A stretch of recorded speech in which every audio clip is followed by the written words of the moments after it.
absolutely blameless. Of course you did. You deliberately stopped me from joining you. Julia had a very good time. Well, I didn't. You had sent me to represent you with Miss Hamilton. I would have gone, but you didn't. So I represented you with your wife.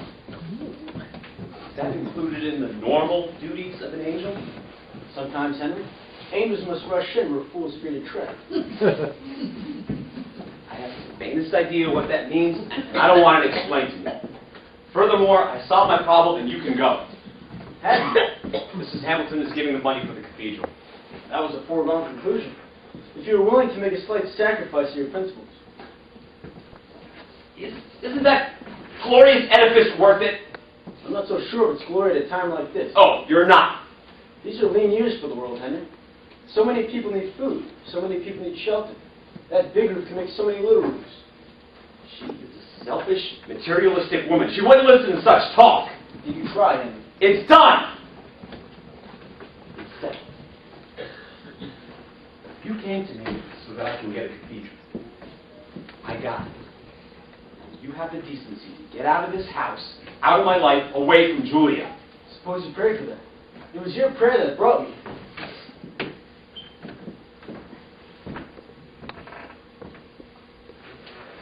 Henry.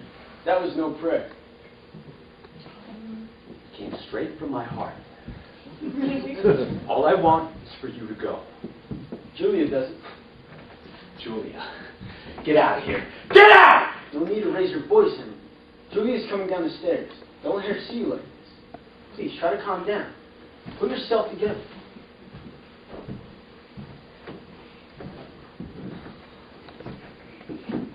Dudley?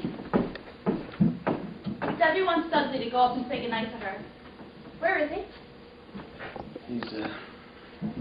He's gone. But where did he go?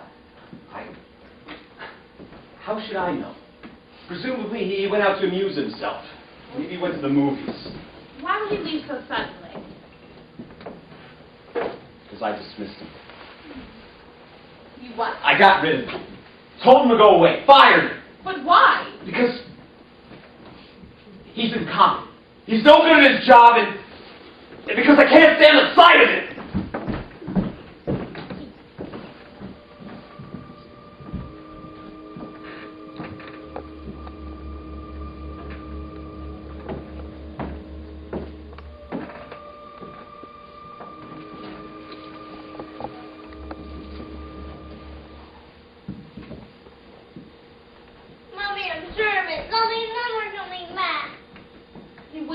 Without a word, Debbie.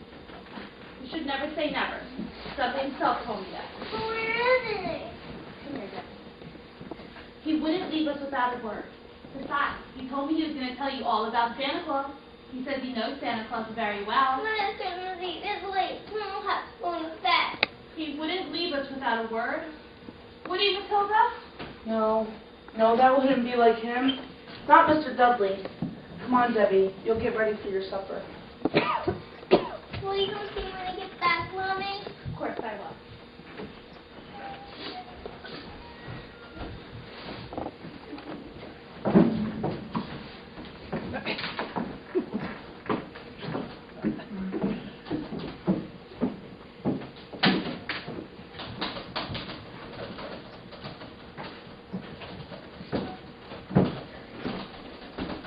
I have a list of your calls, Bishop. Thank you. Now, if you'll be good enough, Miss Castaway, here's the manuscript of my Christmas sermon. I shall want an original and 5 copies for issue to the press. Finish typing before I get back, and you can just leave the copies on my desk. Yes, Bishop. I'm sorry to keep you working so late, Miss Castaway. No, it's all right. I understand. It must be done. I'm ready to start out. Good. We first go to the Vandovers and then to Mrs. Hamilton's.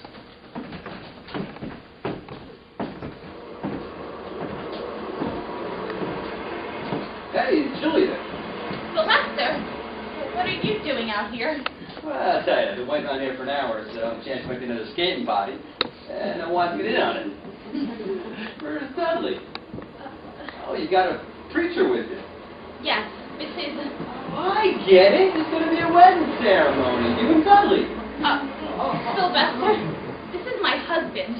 Bishop Brom.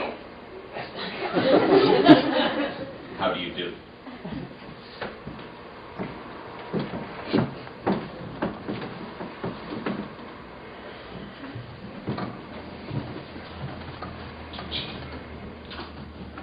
"427 North Maple Street." 427 North Maple Street.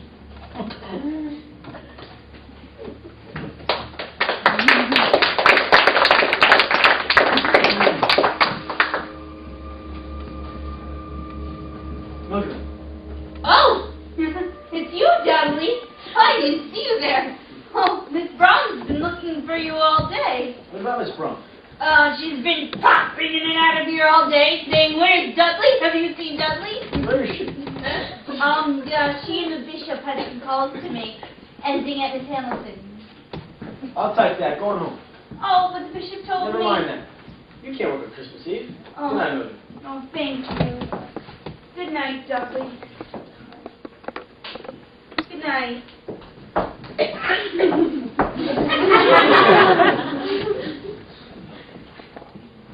Take a sermon. Each year, on Christmas Day, we are again children, looking toward a little town called Bethlehem, where a star appeared to 3 wise men of the east and to the shepherds tending the flocks. But, on this Christmas Day, we must also look into the future. For it is for us to determine, by the strength of our faith, by the wisdom of our actions, whether or not the star of Bethlehem shall continue to shine. It is for us to say whether the spirit of Christmas shall live or die, or whether there shall be a real peace on earth, goodwill to men, or whether this human race shall by itself be destroyed. It was an angel who guided the wise men to the star. Today, too many so-called wise men do not believe in angels.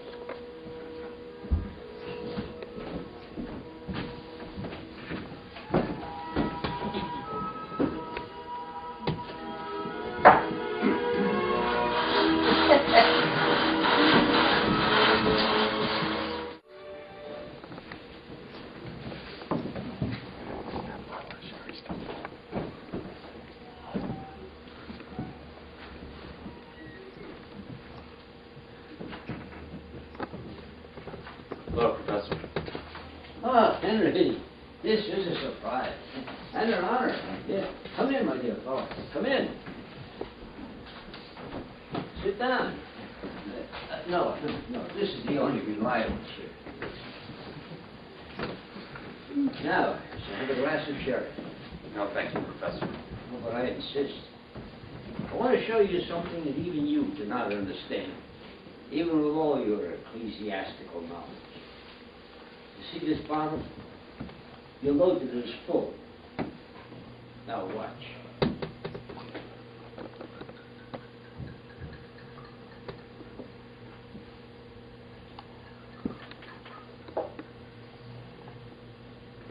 You'll note that it is still full. How do you explain it?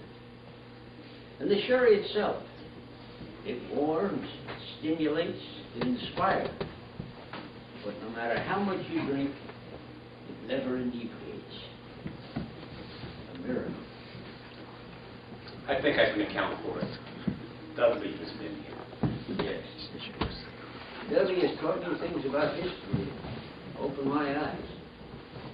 Today I went over to the university library, inspected some books that no living scholar can decipher.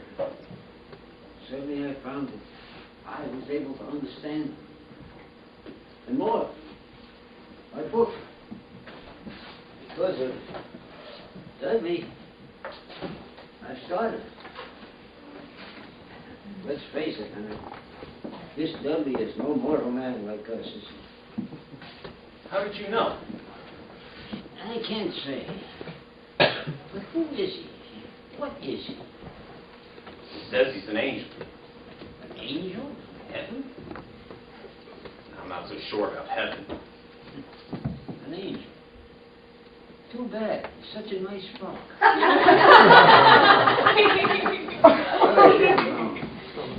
Nothing less than an angel could put you. Well, I'm glad he's done some good for someone. He has brought nothing but disaster for me. Well, that's ridiculous. Julia was here just yesterday. She seemed happier than she's been in years. Quite her old delightful self. Yes. She is a different person when she's with him. He's made her despise me.